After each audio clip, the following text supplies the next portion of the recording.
Welcome to The Explainer. Today, we're cracking the code on one of the world's most ancient and fascinating languages. We are going to totally demystify the Hebrew alphabet and give you the tools to start reading it, like in the next few minutes. Yeah, at first glance, it can look totally impenetrable with all its unique characters and markings, but I promise you, it follows a really clear and learnable logic. It's not so much a secret code as it is a system. And that's the system we're going to unlock today. All you need are 3 basic keys. Seriously, by the end of this, you'll go from seeing, well, mysterious symbols to reading your very first words in Biblical Hebrew. How cool is that? You ready? Okay, let's dive right in with our first key. And this one, well, it pretty much flips everything you know about reading completely on its head. So, the first and maybe the most fundamental rule change is that Hebrew is read from right to left. Yeah, you heard that right. So while your eyes are used to going this way, for Hebrew, you're going to start over here. And it gets simpler from there, actually. The alphabet's smaller, just 22 letters. And get this, they're all consonants. Plus, to make life even easier, there's no upper or lower case, just one form for each letter. That's it. All right, so we've got the direction sorted. Now let's talk about the actual building blocks of the language, the letters themselves. The Hebrew alphabet is often called the Aleph-Bet. Sounds familiar, right? It's named after its first 2 letters, Aleph and Bet, which is exactly how we got our word alphabet from the Greek alpha and beta. Pretty cool. And remember, unlike English, you won't find any letters for A, E, I, O, or U. It's a pure consonant-based script. So the key here is to just start by learning the letters and their sounds in small, easy chunks. Let's take a look at the first 6. First up is Aleph, which is actually silent. Then we have Bet. Now, this one's cool. It can make a hard B sound if it has a dot inside, or a V sound without it. Then you've got Gimel for a G sound, Dalet for D, Hif for H, and Vav for V. See? Not so bad.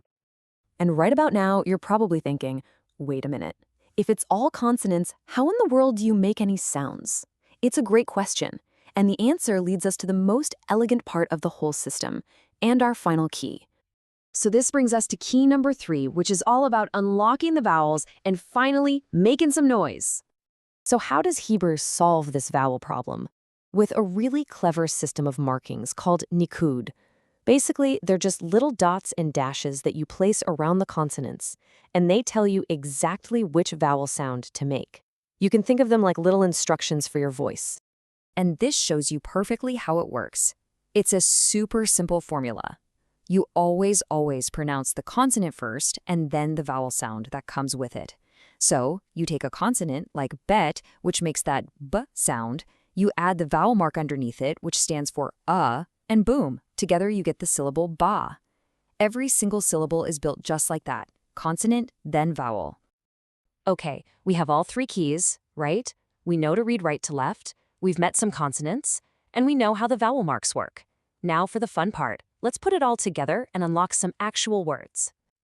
All right, let's try this one together. Remember, we're reading from right to left, so we start with the silent letter Aleph. See that little dash underneath? That's our ah vowel. The next letter over is Bet, which makes a V sound here. So, what do we have? V, of. And that's the Hebrew word for father. Let's do another one. Again, start on the right. That's the letter Bet with a dot in it, so it's a hard B sound. That little dot up top, that's our O vowel, and it's followed by the silent Aleph.